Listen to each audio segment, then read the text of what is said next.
Welcome, everybody, to Why God Why. So great to have you with us. This is a space where you can ask the questions you don't feel comfortable asking in church. And so I hope that today will be a real blessing for you.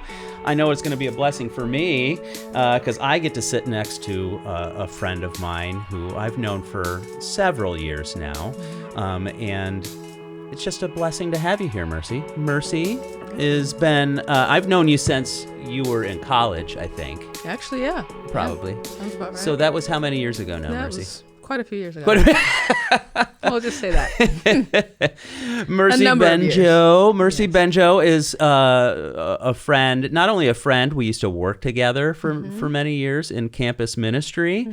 And so she's still doing that. She is now in the role that I used to be in back in the day, overseeing campuses here in Rochester with the campus ministry that we were a part of, and she's doing such a great job. I just love watching you seeing you take things and run with it. It's beautiful. So, appreciate it. Yeah. So, Mercy, let's start off with just a little bit of your background for people, because we're in the middle of this series here.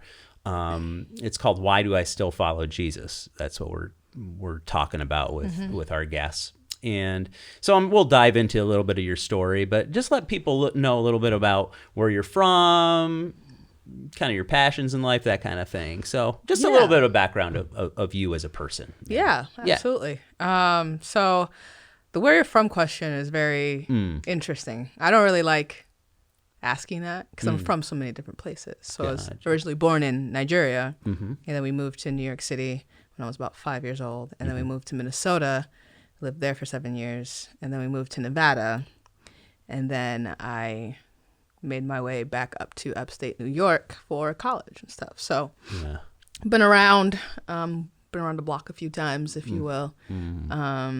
But yeah, I mean, so a lot of moving, not military though. So a lot of people ask. Gotcha. It's just family decided to do that. Got you. Yeah. So there's a lot of story just in that itself. Before we get on to anything else, there seems like there's a lot there. Oh, yeah. The moving. Yeah. So what age did you move from Nigeria to the U.S.? 5. 5. Yeah. Okay. Do you remember? Not too much. Not too much? Yeah, okay. Yeah. No. So what was that period like for your family as you're moving? I'll be honest, I don't like the earlier ones. I don't remember. Gotcha. So obviously from Nigeria to the States, don't remember that. Yeah. Even from New York City to Minnesota, don't remember that too much. I think the more significant move for me was definitely from Minnesota to Nevada. I was in middle school. Oh, that's a big time. Of course, yes. Yeah. Very angsty and was not very happy about that. So how did you respond to that? Like, how did that go for you? Like, Minnesota to Nevada is quite a difference in a lot of things. In a lot of things, yeah. I think for me, I mean, I didn't really feel like I had much space to respond any differently than to just accept it. And so I did. I think there was a point. So I grew up in a Christian home. My family, we went to church a lot, and I had somewhat of a relationship with God before this, but really when the move happened, I didn't want to, and I was like, well, in my, middle school mind, I figured, well, I can't change my dad's mind, but God probably could. So that's when I really started to pray, and I was writing, and it was hilarious. He didn't change my dad's mind. We stayed in Nevada, but then I, grew closer to God in the process. But yeah. That's interesting, though. That's really interesting that you would have that response and be like, well, God could change my dad's mind. So in putting yourself back there in those shoes, how did that form your faith during that time? Because you could have said well, he could change my dad's mind, but he didn't. So that could make you on one hand feel kind of bitter about that, but did you feel bitter about that? How did you feel? Eventually I was, accepted it. It was okay, yeah, no, actually I think this is a good place for me to be, and other things, in life happen, and so the move became less and less of the main thing Gotcha. on my mind. And I was also like, I don't know how long it would take God to change my dad's mind. So we're just going to see. Yeah. So then you go from Nevada to Cornell, which, is So another very different. Yes. Yeah. So you're having to probably, I don't want to speak for you in here, but I would imagine if I was a kid in all my growing up years, those are such different environments that you're moving to that I would feel the pressure to kind of morph every move. I don't know how would that work for you? I think from Minnesota to Nevada, I was more in that mindset. Like, oh, I'm going to be a whole different person. That didn't quite work out. But I think I don't remember like a significant, like making significant effort when I moved from Nevada to Ithaca to be some, to reinvent myself in any sort of way. Yeah. But yeah. Well, yeah. But so then you're in Cornell. I'm there.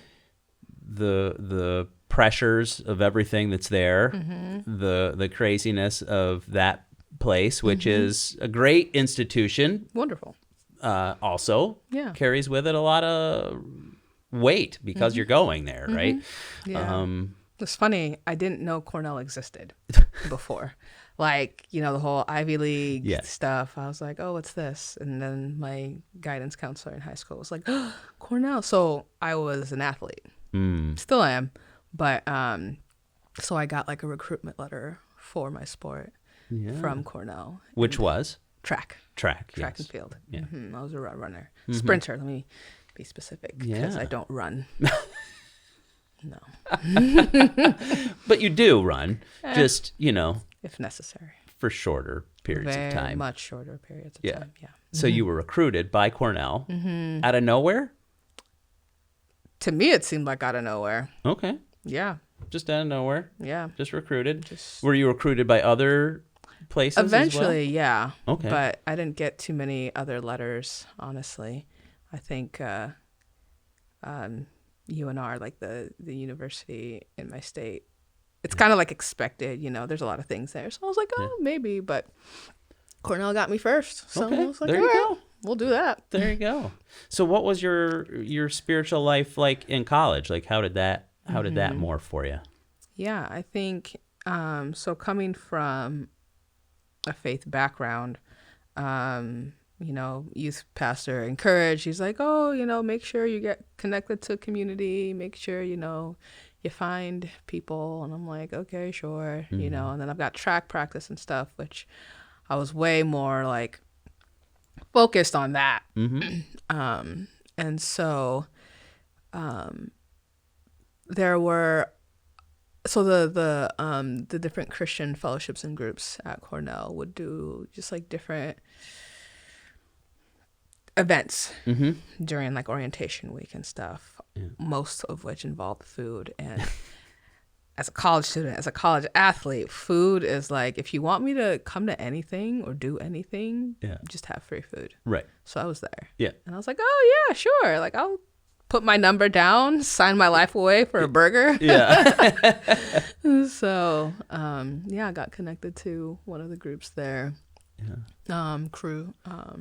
And just kind of kept going with it. Yeah. Mostly, I'm also a musician, so play instruments, and so got involved in like their worship team and stuff, and that's probably really what solidified my put my roots down there. Yeah. Yeah, I know you're a great drummer. What else do you play? I can play the guitar. Oh. And like a little bit of the bass, but mostly at this point guitar and drums. Okay. Well, look at you. See? That's something I didn't know about you. I didn't know about the guitor part. I just have seen you jamming on the drums so much that I'm like, oh, Mercy's amazing. If you ever get a chance to watch Mercy on the drums, you should do it. So as in the middle of college, like you met people involved with crew. J-Dub's one of my guys, so we love that dude. So you got a chance to hang out with him and the fam for a while. But what are you going through? You're an athlete. What else are you going through during that season of your life? Like, that's pretty significant for you. Yeah, definitely. Even just like figuring out what I want to do and who I want to be. I changed my major like 3 times. Just we kind of talked about like, okay, college, there's a lot of, or Cornell, but college in general, a lot of pressure for me from my parents specifically. So I mentioned I was born in Nigeria, so ethnically Nigerian, and one of the what's it called? Just like expectations. You're either a doctor, a lawyer, or an engineer. Those were the only 3 acceptable occupations for me. And so I was like, oh, okay, shoot. I don't really want to be any of those. That sounds like a lot of work. Yeah. So started off like, okay, maybe I'll try the medical, route. My parents were both like nurses, and my sister was, my older sister was, going to school she was doing like bio and stuff, and I was like, maybe I'll try it. Yeah. Nope. No. Even in high school, I knew biology was like my worst subject. Yeah. And so, but like engineering and stuff, I was good with math until they started adding letters. Yeah. And then I wasn't. Or like irrational, like calculus. I can't. Right. Nope. So I was like, engineering is definitely out. Yeah. And then lawyer, I'm not really like, it just, none of those 3 really sat with me. Yeah. So figuring out what I wanted to do. And even like with track too, it's like, obviously I want to be the best. I want to be the fastest. What do I got to do that? But also I don't want to work too hard, because that's a lot of work. I like to sleep. I really like sleeping. Napping is like my favorite pastime. So there was just a lot of like, okay, how do I find my way? Yeah. In and through all this. Right. And you ended up majoring in what? Communications. Yeah. Right here. As one of my professors told me, my advisor said to me, if the good Lord would have wanted X's and Y's to be numbers, he'd have made them that way. So that's why, I resonated with that statement. Yeah. So anyway, when you were talking about once the letters started getting in there, not so much. Not so much. Yeah, not so much either. Yeah. So what would you name your biggest struggle during that period of your life? During that time, like, what would you say was when you think back on it, was the biggest struggle that you had? I think it definitely related to just, I want to say like making a name for myself in a sense. So like with track, right? I want to be the best. I wanted to be the fastest. I wanted the coaches to always, take me on the away trips, because you weren't guaranteed a spot. There's so many people on the team. And, there was just this sense of like accomplishment with, getting like a certain status. All the teammates, would look up to you and actually listen to you. The coaches actually, it's like you mattered, right? If you were good, but only if you were good. Yeah. And so that was like a struggle for me, because, you come from high school where I was the best in a sense, and then, come to a school where everybody's the best. And then it's just like okay, this is hard. It's Right. very different. Yeah. Yeah. And how long did it take you to adjust to that? I don't think I ever really did. Well, maybe even going to senior year, honestly. Yeah. No, that's good. Yeah. Like, I get that. All those years. And it did get to a point where I was like I had a conversation with one of my coaches, because, I was like, what do I need to do? Like, I want to, part of me too, even like as I look back, and I'm like, even if you had told me something else, I probably would have had a hard time doing it. Like, now looking back, I was like, oh, if I knew what I knew now, all this other stuff. Anyway, but he said something that really like stuck out to me. He was like, well, you just got to be extremely selfish with your time, and you have to, you know, put all, like, you know, well, what I heard from it anyway, I don't know exactly what words he says, was like, you have to be selfish and you can't care about anyone else or anything else but like getting your goal and getting it. And, you know, that's going to look like spending, you know, hours in the gym, you know, lifting more, or working through, because I had a lot of like just physical issues, pain and stuff. And that just didn't sit right with me. I was like, I don't really want to do that. You know, I care about other people. And apart from that, what really I think hit me with that was that it would mean, or it was kind of like he was asking me to like take a step back from my faith in a sense. He didn't say this, of course. Right. But I was involved with crew, you know, I was leading like a Bible study and like pursuing God. And what he was basically saying is track has to become not my God, but like above, like my number one priority, above anything else, if I want to, you know, do what I wanted to do. And I was kind of like, no. This was like, was that beginning of senior year or something along those lines? Yeah. Well, I was just kind of like, no. Well, that's a hard one to let go because, you know, as an athlete, like so much of your, it's kind of like an identity thing. It's like 100%. An identity crisis when it's like, I don't want to let this go. Like, I don't know. I was an athlete too. I played baseball in college, and it's like, there's a lot of your, at least for me, like I gained a lot of like my worth from that. Just being on the team itself gave me worth, you know? So not all of that's bad. There's a great camaraderie to it. That's awesome. Yeah. But when it becomes the number one priority, that's when it can get, you know, kind of messed. Yeah, absolutely. And for sure, my identity was like partially wrapped up in that, and like my success as an athlete, you know. Oddly enough, when I decided to kind of let go of that, I started doing much better. Really? Yep. Interesting. To a point. And then I got severely injured and then just tanked. Oh. And I was so mad. Oh, man.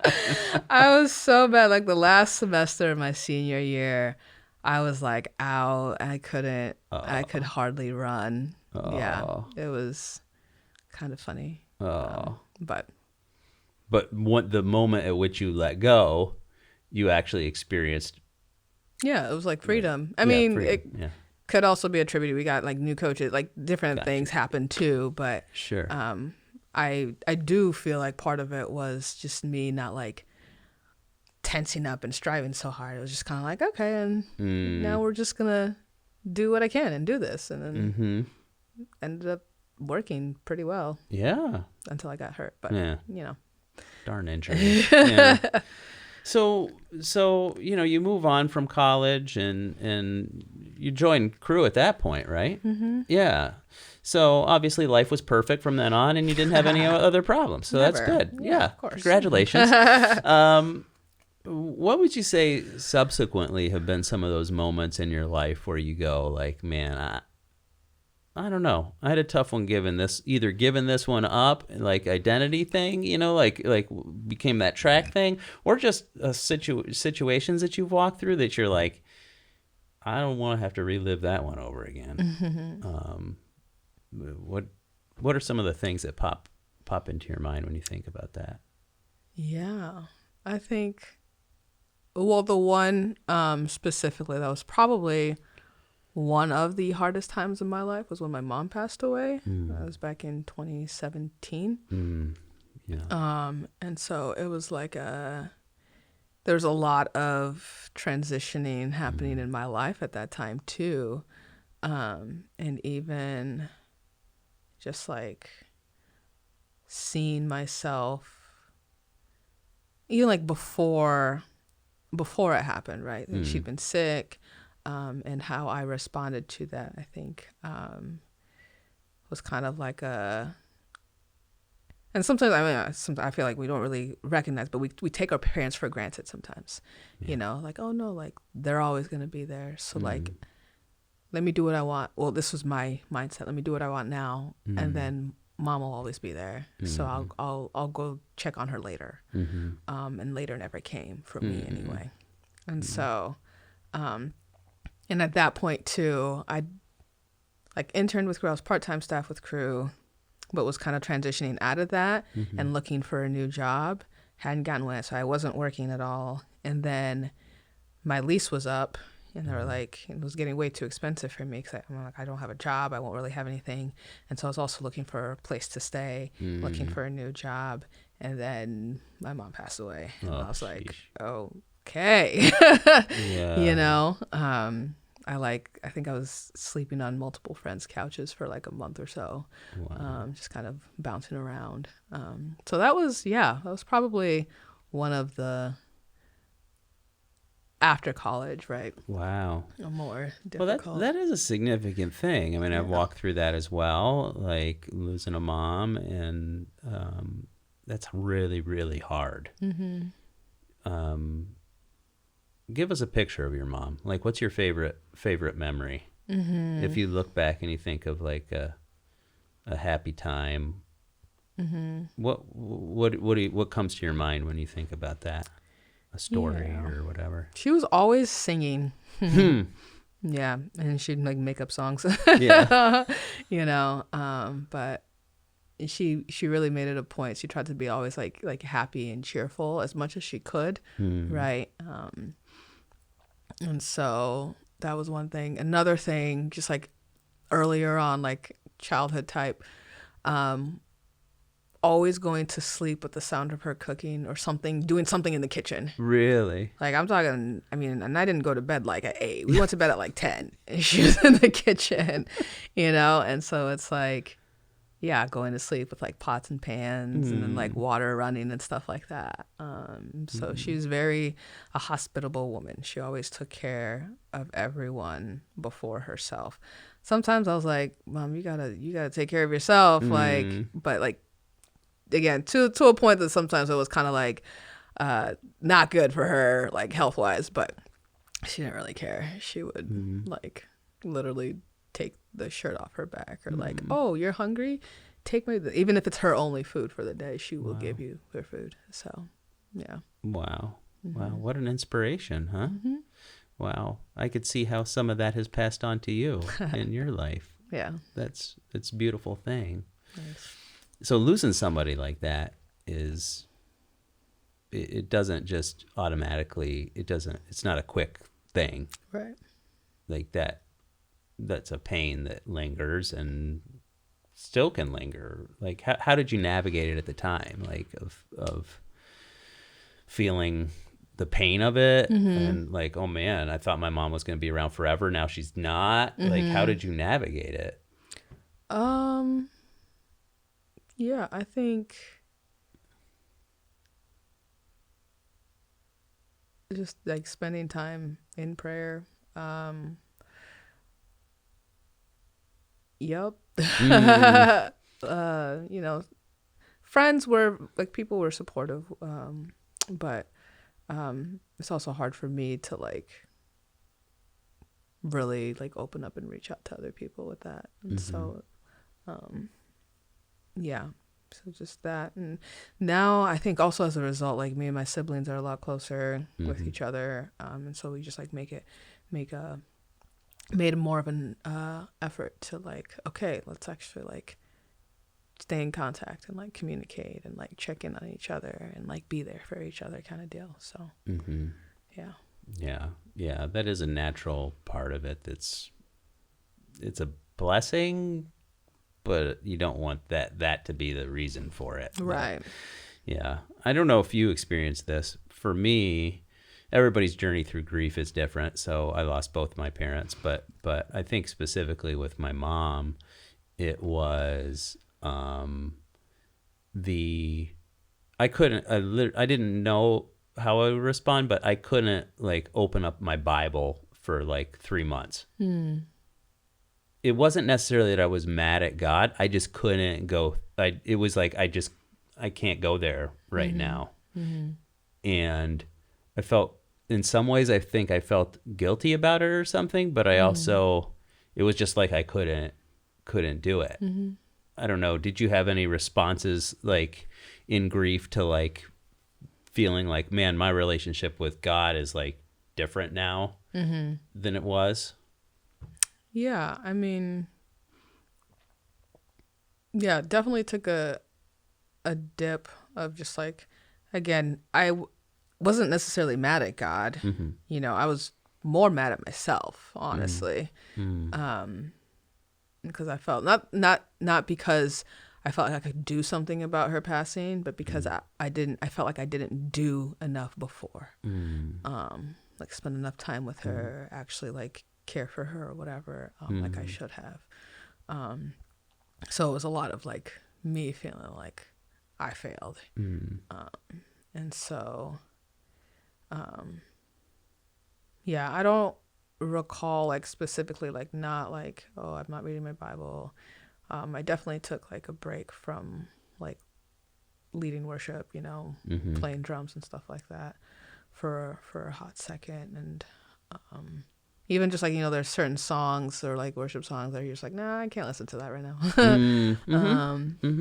But yeah. And what did your mother pass away of?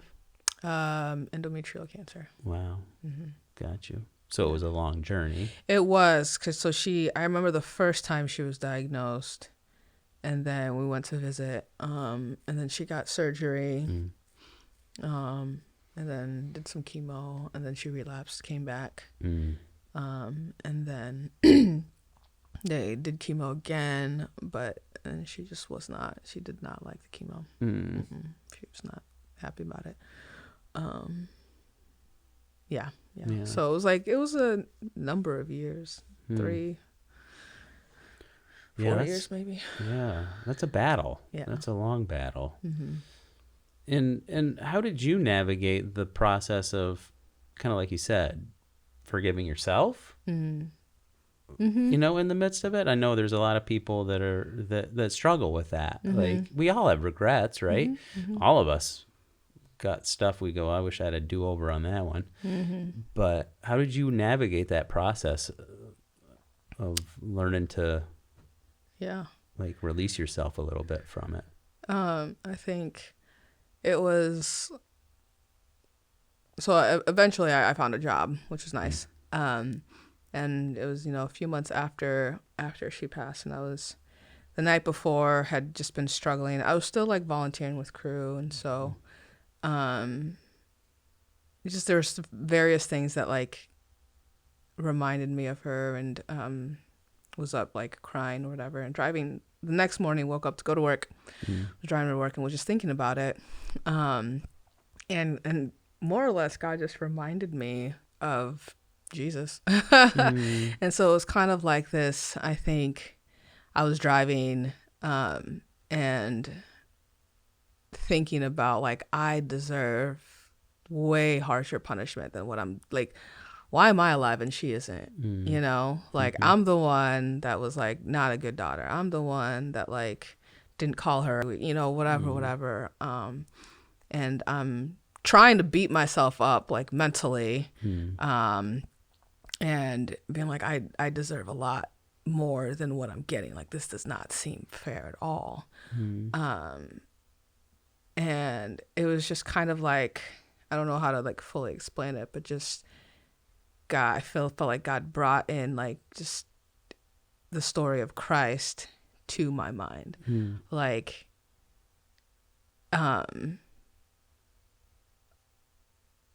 like you don't need to take that punishment because Jesus already did. You know, like all this stuff that you're, you know, that you did, you know, bad daughter, whatever, however you want to phrase it.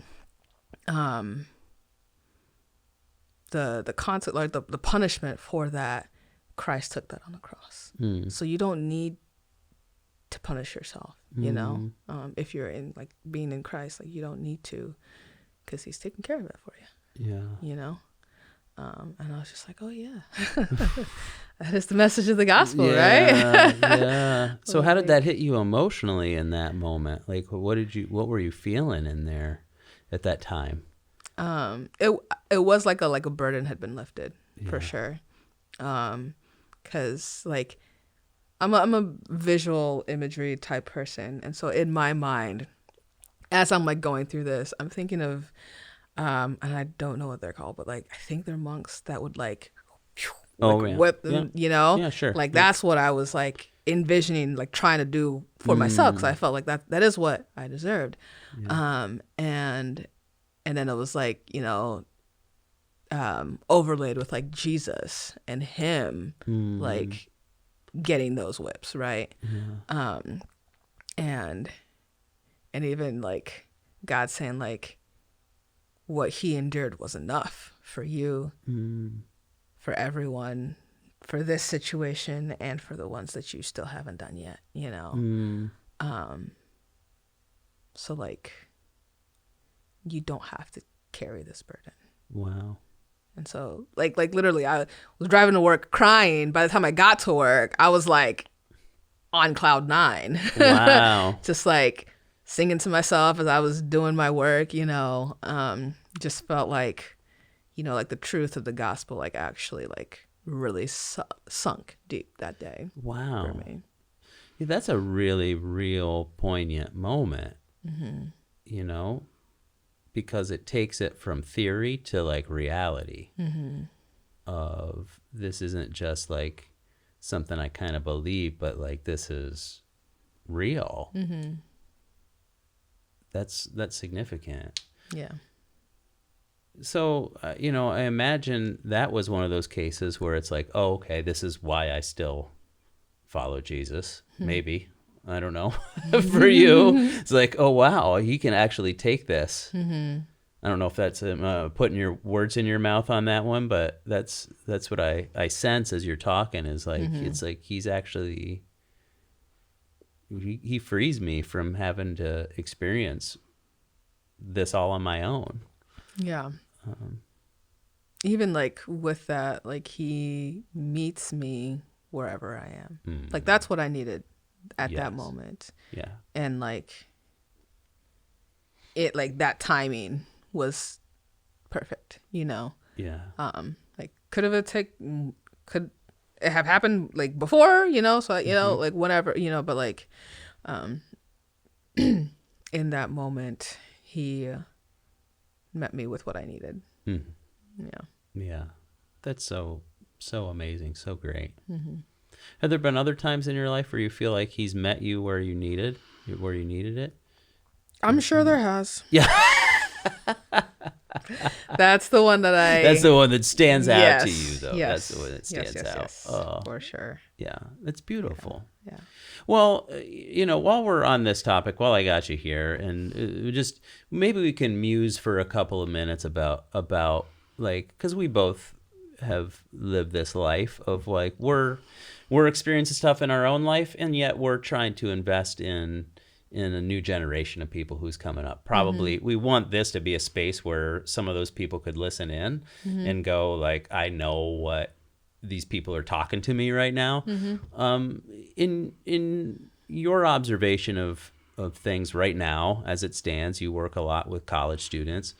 What do you see in this next generation coming up that you see, man, people are really, I don't think people have an understanding right now of what's really going on underneath the surface of students' lives right now. Do you have anything that you say, oh, the outside people don't get it?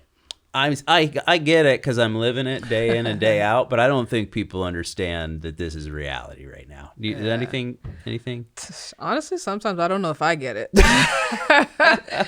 I'm with students every day, but it's a whole different generation. Not super removed, but still. I think. Yeah, I'm not sure. I see the differences, obviously, between when I was in college and then like with the students that I engage with. on a daily basis here. And yeah, there's just a whole spectrum of people. I feel like one of the things that I've come to realize over the years, like, I don't think people necessarily understand the severity of like anxiety that people are experiencing. That's true. Like the level at which it is. I think people go, oh yeah, students probably experience anxiety. That's fine. Or why don't they just suck it up and live with it or whatever? But at least a lot of people that I come across, like, it's intense. And I don't know that people have an understanding for that. Yeah. Again, I'm not sure if I do. Yeah. I try. Right. Actually, fun fact, I'm speaking on anxiety tonight. Oh, are you? Not like deep. The thing with our meetings is you can't really get super deep. You only have like 20 minutes, less than 20 minutes. Right. To like barely touch on such a deep topic. But yeah, it's true. Social anxiety, just anxiety, all those things is big. Paralyzing to a lot of students. Yeah. So what are you talking about anxiety tonight? What are you gonna share? What am I sharing? Yeah. I think how oftentimes our anxiety is connected to identity or security. And so it's not just like, for example, and this isn't like saying like this is everybody, but like, for example, stressed about a test. Well, why are you stressed? Okay, because you want to do well. Why do you want to do well? Because you pass, and then you get good grades, and then you graduate so that you get a good job, paying job, and now you're successful. Yeah. And so it's like you're chasing this identity of this successful person who, or maybe it's more like you want people to see you as smart and good, whatever it is. And so you have that. And now you're stressing about this test because that leads to that. And so when you put that up, it can lead to that. Or, for example, like social anxiety with friends. Okay, how are people going to see me? What is, we want to have this like image of a certain kind of person portrayed, and our actions kind of lead into that. And so you get anxious and stressed out about every little thing because we have this, identity or perceived identity that we kind of put forth or desire to put forth that feeds into that. Yeah. And in our society, we got to create our own identity, So it doesn't come from outside of you. You have to create it yourself. So that you think that's going to be a really freeing thing, but in actuality, it's a ton of pressure. It's a ton of pressure. Yeah. And if you feel like you have to create your own identity, my goodness gracious, day after day, no wonder you feel like, yeah, you're right. No wonder it's a big source of anxiety. Yeah. For sure. So, yeah. I think that's really great. I was just talking with you beforehand that I spoke at U of R, where you're going to be speaking tonight. I just spoke there last week, just about Psalm 139 and the concept of like being fully known by God, being fully loved by God, and God being fully present in our lives. And then if we believe those things about God, if that's reality, then we can pray the prayer at the end of Psalm 139 that's, okay, Lord, now you can test me and know my anxious thoughts, search me, discover, is there anything going on inside me that isn't according to what you would want, and lead me in your way. But if you don't believe that God is good and loves you completely, is with you at all times, and that you're fully known by him, then you can't enter into that. But once that's rooted, then you can do it. Anyway, I'm preaching a sermon to you, and you're sitting here. You're the one. Yeah. Anyway, but yeah. Well, that's great, Mercy. I'm just so grateful for you. So grateful for your friendship. And anything else you want the people to know out there? Anybody that's struggling, what would you say to them? Like maybe as a parting word, somebody who's like going like, I don't know if this following Jesus thing is worth it anymore. Like, I've definitely asked myself that question. And I think one of the things, I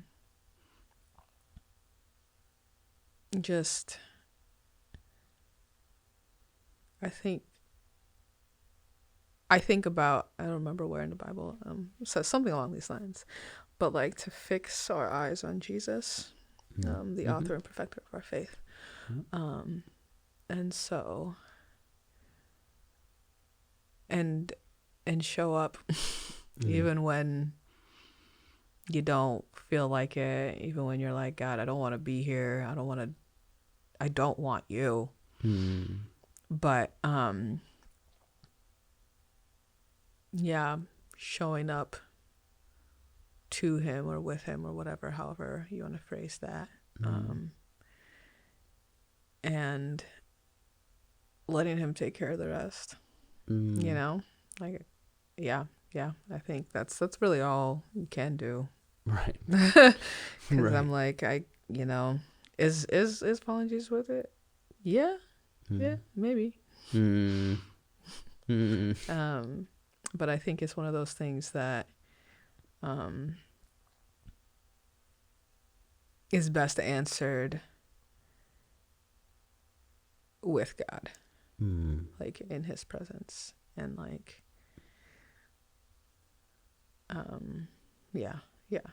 focusing on him. So it's like, don't worry about that. Like, just keep reading, or keep, being faithful, whatever, and trust that he's gonna do something. Because again, I can't do anything about my heart. Not really. He's the one that changes hearts. He's the one that draws me to himself. So I gotta go to him.